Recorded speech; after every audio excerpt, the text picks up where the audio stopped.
How do you calculate goal race pace? Whether you're training for a marathon or 5K, hopefully by the end of this video, I clear up any doubts you might be having on what goal marathon pace or goal race pace, goal 5K pace should be, how to get there, and what that will initially look like in training when it feels quick.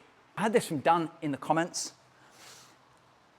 I currently exceed my lactate threshold heart rate at my goal marathon pace. So I'm trying to gauge when it's safe to build a continuous 15K block into the long run at goal marathon pace, or attempt it in an actual race. You suggest starting with 3 times 10 minutes of goal marathon pace to the long run with 1-minute breaks. But can you clarify if it's when you can hit those while being under lactate threshold is when you are ready to have a continuous block of 15 kilometers at goal marathon pace without 1-minute breaks? Or do you eventually redline that 15K block until you can't continue in order to create faster adaptations to drive up lactate threshold? Now, that's a great question because it's complex, it's not easy to answer, and I think most exercise physiologists would be falling off the chair if they read that. Now, what he's essentially saying is that he's got a goal marathon pace in mind. He wants to be able to hold that pace for 42 kilometers, 26 miles.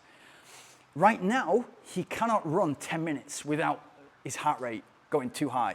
And so what does he need to do? That's essentially what he's asking. And then he's also listening, which is great. Okay, I need to do the intervals. One of the interval sessions you suggested is 3 times 10 minutes. One of the long runs you suggested, the specific long runs, is maybe 25K with 15K at marathon pace in as a segment in between the 2 5Ks. So these are 2 sessions on the way to, not starting sessions, not week 1, but starting sessions on the way to running a goal marathon pace. Exactly the same as the 5K. If your current time for 5K is 25, 26 minutes and you want to run a 20 minutes 5K, then that's a 20% increase. So most people who would read about that or hear you say that would think it was a preposterous amount to take off your 5K time. But it depends on your background. You're currently at 25, 26 minutes, but are you already maxing out in every area? Meaning, are you already doing a dedicated interval session? Are you already doing a specific long run? Have you had any structure at all in your week so far with your running? Or do you just go out there 3 times a week and run? Depending on our start point, gives us an idea of what our potential is. How long can we currently hold that 5K 20-minute time? How long can we currently hold that pace? Because if we can hold it only for a minute, it might take us a lot longer than if we can already hold it for 10 minutes. If we can hold it for 2.5K and do 2.5K in 10 minutes, it's not going to take so much training or so many weeks in order to run sub 20. But if we can only hold it at the moment for 1 minute, then we need to start at that point. We need to start at 20 times 1 minute, or even, as I've said, 12 times 1 minute. Keep everything under control and get used to running at the goal pace. It's got to be a sensible target. It's got to be smart, measurable, achievable, realistic. I think it's tangible or time specific. T, smart. It's got to be smart. I mean, I can't start marathon running now and say, okay, I'm going to go back to marathon. I'm going to run 1:59 for the marathon. What do I need in order to do that? I'll start with minute intervals. It's not like that. You've got to be realistic to a certain amount, but this is still realistic. There's a lot of stones you can unturned in order to get to where you want to get to. And so if you're new to speed, if you're new to running long, and especially if you're new to specific long runs and how they feed into each other with the consistency and discipline over the weeks, you should be aiming for a time that shocks you. Because if you're not aiming for a time that you're really happy with, that's a lot of effort you need to put into marathon training in order to be, and I've done this before, I've aimed safe, and how you feel, you box it off, and 3 minutes after you finish, you think, I could have gone way faster in the first half.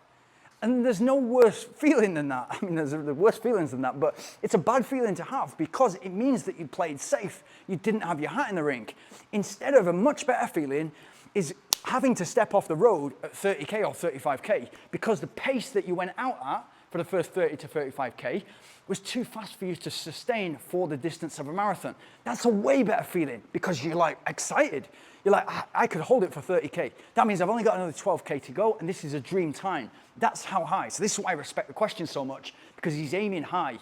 What he should do is start like a 5K runner. And let's build into, okay, for example, we might want to focus on 3 times 10 minutes with 60 seconds rest in between. So we might want to build towards that session, or we might want to build towards a fast 5K and get that 5K, go and move forward with that 5K speed and then become a good 10K, get a good 10K time.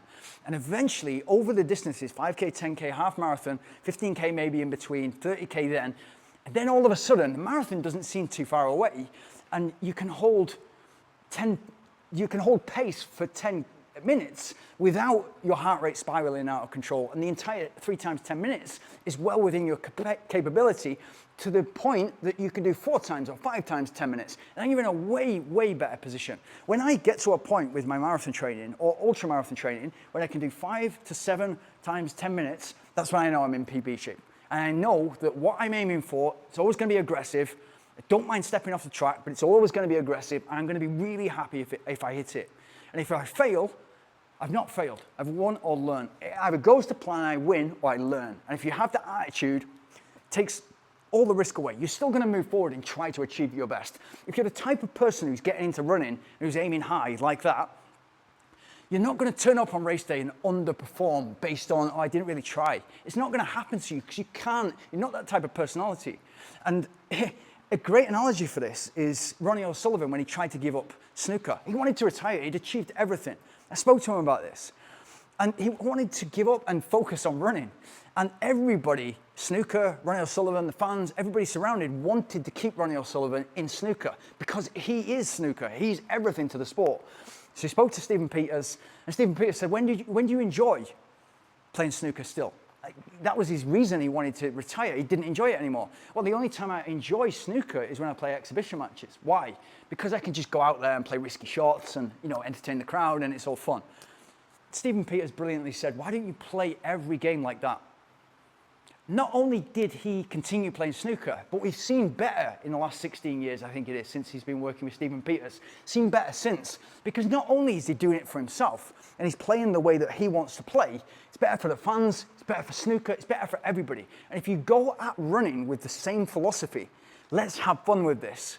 And what is the risk? The risk is, there is no risk, because you either succeed for a portion of that marathon, and you can't complete the 42K, but you complete the 30K, or you complete the 35K, that's a happy feeling, I promise you. It's not a happy feeling to feel like you played safe and get to the end and think, sub 3, wow, what does that mean for me? Absolutely nothing. When I was capable of a sub 40, but I didn't go for it. I didn't get the most out of my body, and it's another 3, 4, 5 months until the next marathon. So, brilliant question. I really love it. And I love the fact that you're not only aiming that high that you can not run 10 minutes for at the moment, but you're also confused as to how this actually moves forward. Those 2 sessions are along the way and towards the kind of, right where you are right now, focus on your 5K pace, get better at that, get a faster time for the 10K pace, get to a point where you can run 10K at your goal marathon pace. And that's where I think everything becomes a lot more sensible, a lot more risk adverse. There's no injury, there's as little injury risk as possible. It seems sensible.